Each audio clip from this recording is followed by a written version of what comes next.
Hi, my name is Lucchesi, and I'm going to be conducting a pediatric assessment on a newborn, a 1-year-old newborn. And for sake of, saving time on the crying aspect, we're going to use a doll. But these are, crying is something to address, right? So we want to instill a level of comfort in these babies, and as well as the parents too, because this is something that may potentially be the first time that they're experiencing this. If they have children that are older, maybe not, but we want to just address it as empathetic as possible. How we could do this, we basically can conduct this exam primarily in the arms of the parents, sitting in the parent's lap.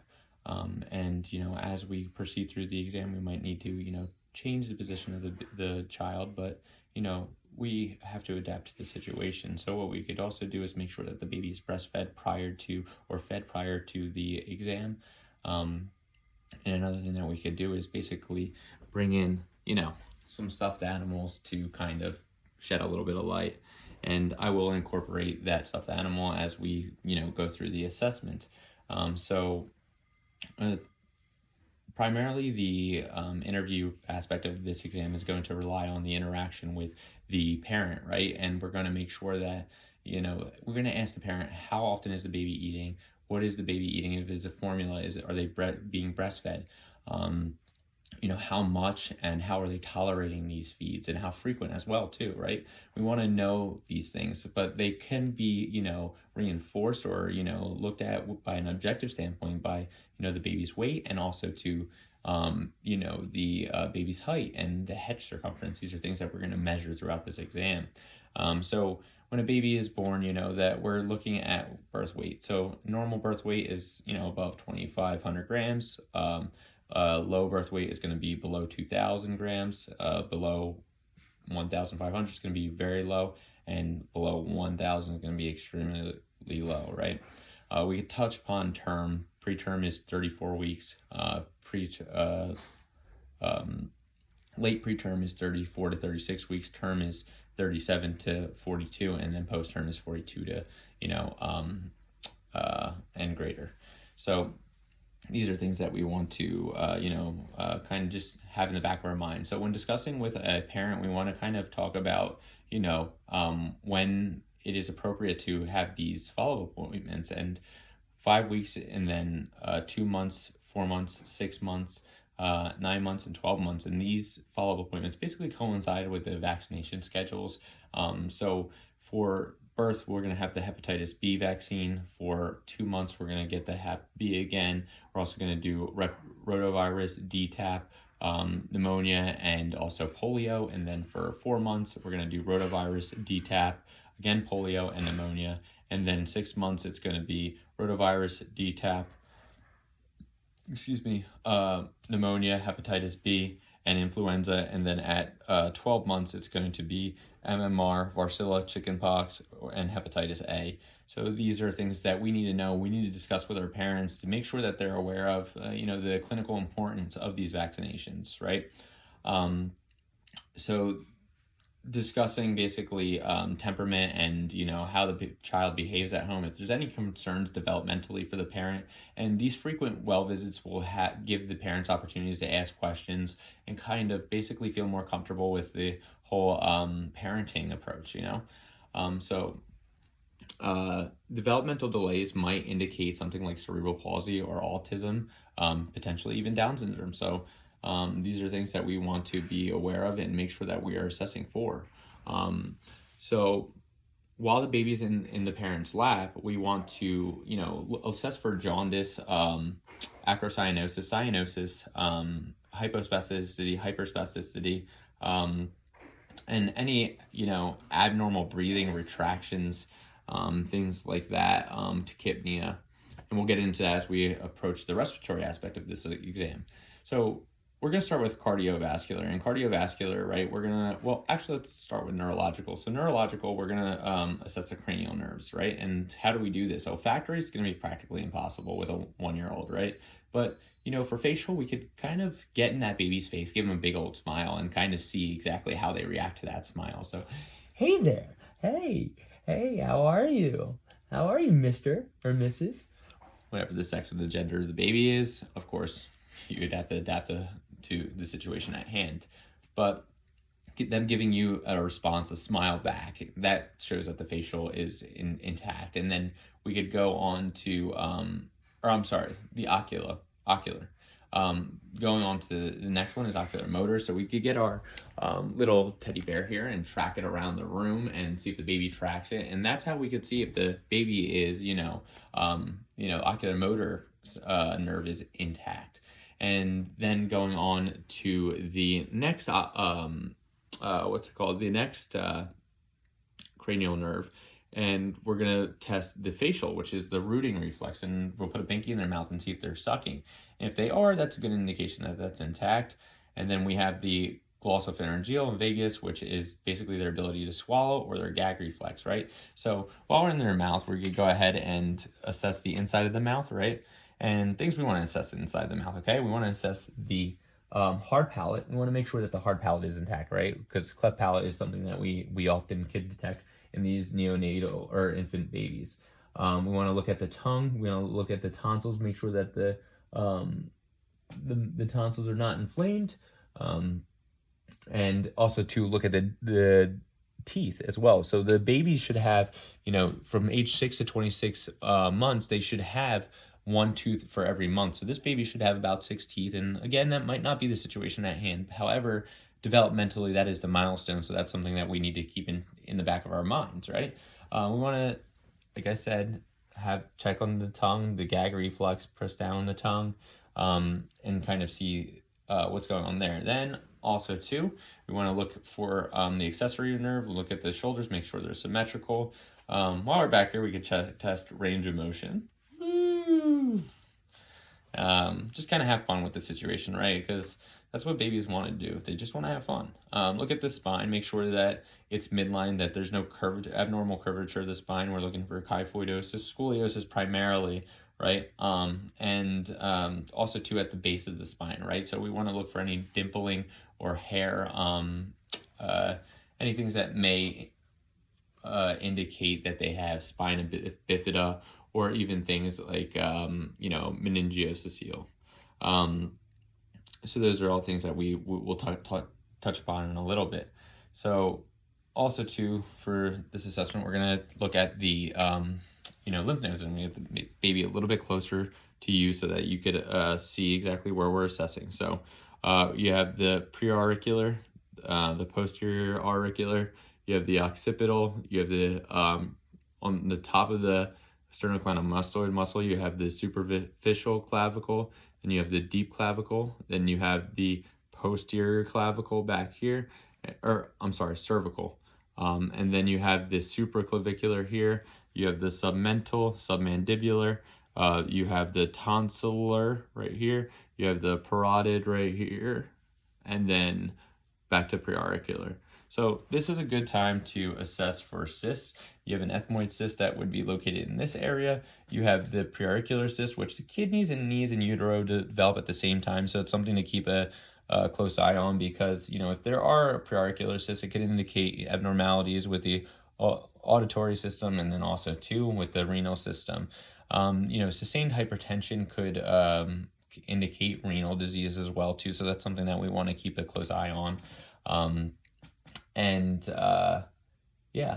That's pretty much it. Oh, so the other thyroglossal cysts, and then the brachial cysts, which if there are deep brachial cysts, it might indicate an obstruction in the sinuses, right? So moving on to cardiovascular, heart rate for a baby from 0 to 1 month is 190 to 190. From 2 to 6 months, it's going to be, 1 to 6 months, it's going to be 80 to 180, and then for a 6 to 12 month, it's going to be anywhere from 75 to 150. So that's pretty much what you're looking for your normal ranges, right? With the cardiovascular assessment, poor feeding, failure to thrive, inability, or irritability, clubbing, and weakness, fatigue are all, generalized signs that may be associated with cardiac abnormalities, which might not necessarily A doesn't always equal B, but, something to keep in mind, right? We want to listen to the heart. We want to start the atria. We're going to listen to a shorter amount of time for duration's sake. Atrial, pulmonic, tricuspid, Erb's point, and mitral. We want to listen for any murmurs that we might hear. And if we do hear murmurs, we want to grade them, and also to note the location and the intensity and the harshness, right? Blowing, whistling, what kind of sounds are accompanying these murmurs. And it's vital to document them as well. You want to assess the brachial and femoral pulses as well too. So femoral and then brachial. And then posterior tibialis. Okay, and these are going to be a little bit harder to feel, right? But in a baby, if we're feeling that, there are any signs of acrocyanosis or, bluish tint or pallor to the extremities, and again, we want to test or feel for the color, the temperature, capillary refill, sensation. At this point, the Binsky's reflex should not be there anymore. Neither should the palmar grasp at 1 year old, but it could be. So, something to kind of just keep in mind as you progress through the assessment. What else can we do? So bradycardia might indicate hypoxia or intracranial or neurological conditions. If the pulmonic valve is louder than the atrial valve, that might indicate pulmonary hypertension. And then what else could we talk about? If there is a concern for any abnormalities associated with the cardiac system, you might want to consider EKG or echocardiogram potentially for referrals to a pediatric cardiologist. Now, respiratory rate is something very important. From age 0 to 2 months, below 60 respirations per minute is a normal finding. Below 50 respirations from 2 to 12 months is a normal finding. And these are things that we want to do. So again, I'm going to take my stethoscope and listen to the lung field. And I'll show you what we're doing here. Going back and forth. Listening to the lungs. And again, this is going to be a lot more challenging with a real child. They're going to be a lot more temperamental, and if they begin crying, we could listen for tympany throughout the thorax and feel that vibration, as they are crying. So that is something that we could, use crying for to kind of, help us with our assessment rather than it hinder our assessment. So we want to look for substernal, subclavicular, intercostal retractions. These are something that are red flags that we definitely want to look out for. For wheezing, cyanosis, again, hopefully not stridor. Rhonchi. If we hear, crackles at the bases of the lungs, it most likely will indicate an upper respiratory tract infection. The rhonchi or wheezing will indicate asthma or potential bronchiectasis or bronchiolitis, something along those lines. Upper respiratory tract involvement, of course. What else could we talk about? So for the respiratory exam, we definitely need to touch upon apnea, which apnea is defined as a cessation in breathing for longer than 20 seconds. And if we do, recognize that that's something to address because it increases the baby's, chances of experiencing sudden infant death syndrome, which is obviously something that we definitely want to avoid. And then moving on to evaluating the umbilicus. So on the abdomen, we want to look at basically any signs for hernia, and then also erythema and swelling noted. We could look for symmetry in the contour of the abdomen. We could assess to see if we could feel for the aorta pulsating, the renal arteries, which is, then you could feel for the liver's edge, the splenic edge, listen for we'll percuss. Same thing on this side. We want to feel the femoral arteries. Good. And also auscultate them as well too. So then we could move on to depalpation of the abdomen. Look for facial grimacing. Any masses, if we do note any masses, we want to talk about their location, size, their tenderness, if they're pulsating. Basically, any defining characteristics of those masses we want to document. Listening to bowel sounds again, something that's going to be important.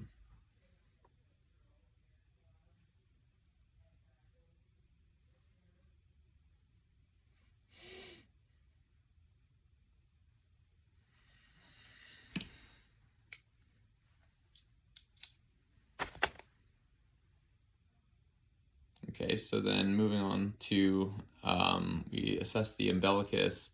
We haven't talked about pectoris excavatum, which is basically a indentation in the chest, or, sometimes there is a little bit of discharge from the nipples for, 2 weeks to a month because of elevated maternal estrogen levels. Also, too, we have pectoris carvatum. So that's another physical assessment finding that we definitely should be documenting. What else? So we percussed the abdomen, we palpated it, and also too, a thing to note is that a silent tympanic abdomen could basically indicate peritonitis. So it's something that we want to assess, and if it's tender, it's another clinical finding that could be associated with peritonitis. Then assessing, the vagina. So it's going to be enlarged, and there might be a whitish discharge, and that's again related to elevated estrogen levels in the maternal mother at birth, and that will go away around 2 weeks to a month. But that's something normal to note as well. Then going on to obtaining a temperature and all vital signs, right? So rectal temperature is going to be the best way to assess the baby's temperature. And if they're having GI issues or they're constipated, not able to go to the bathroom, this might give you a little insight. And again, a rectal exam is not really warranted for this age group, but if there is an indication for it, then then it must be performed. And then obtaining a pulse oximetry on the baby, and also to a blood pressure, is something that we're gonna want to know about. So with that being said, we could move on to the skin. So if the skin, so babies, they have quite a few things that could be wrong with them. Being in daycares, impetigo, which is that scaly, crusty, yellowish look to it. Then also too, you could consider contact diaper dermatitis. If they have dermatitis on their whole body but their diaper line, and maybe it's from detergent. Then you also have candida dermatitis, diaper dermatitis, and that's like this red excoriated, and it might be from leaving the baby in their diaper for a little bit too long. You have neonatal acne. Lanugo should be gone by this point of age. You want to assess the skin, the temperature again, the hair distribution, the color, the sensation, which is going to be hard to assess a baby, but if they're ticklish, maybe you might be able to. And also too, the symmetry and the contour of the face, palpebral fissures. I don't know if I mentioned this, but short palpebral fissures is noted with fetal alcohol syndrome, and the upward slanting is noted with Down syndrome. What else could we talk about? The skin color, if it's like a ruby red color, you might want to consider polycythemia vera. For jaundice, we want to push down on the skin. If it's a whitish color, that's a normal finding. If it's a yellowish color, that might indicate jaundice, biliary tree obstruction, or liver abnormalities. And then again, acrocyanosis, potentially representing some sort of cardiac abnormalities, like congenital heart diseases.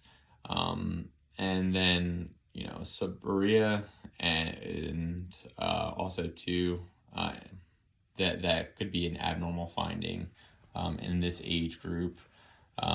So things that we want to note about this baby. Please excuse me while I have a sip of water.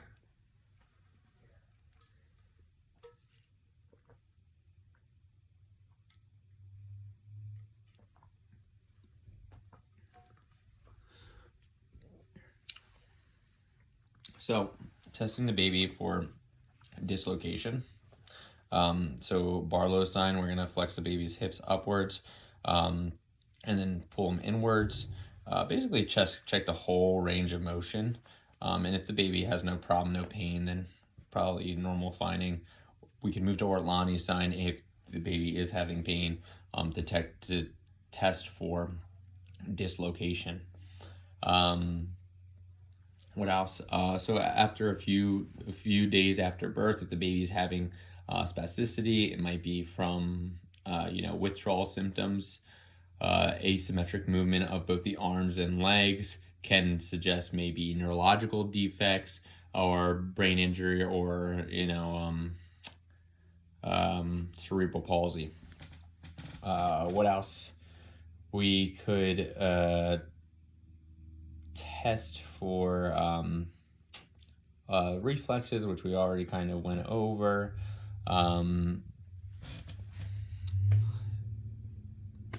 So large for gestational age, that could happen with people with diabetes. You could see irritability, hypoglycemia, a couple of things wrong with these babies. But that's a thing to watch out for. Head circumference, I believe we already talked about the fontanelles. Anterior closing at 6 to 18 months. You got 2 to 3 months in the back or the posterior. The sphenoid 6 months, and the xiphoid at 2 years. Basically we want to talk about developmental milestones with the baby too. So they'll start at 1 year using like a pincher grasp. They might take 1 or 2 steps, holding on to things, maybe beginning to walk is a normal finding. What else can we talk about? They might be able to say mama, dada, maybe 1 or 2 other words. And again, this is like a developmental milestone. So these aren't, the baby doesn't have to be doing these things, or they could be doing more than this. It's just, something that, to keep in the back of our mind. And then also too, they'll be able to find hidden objects and things of that nature. So, lastly, I'd like to just kind of test red reflex and, pupillary response. So I'm going to go ahead and get at a 15-degree angle, look for that red reflex, and then look for pupillary response. Good. And that pretty much concludes the exam. Thank you guys so much for tuning in. Appreciate you.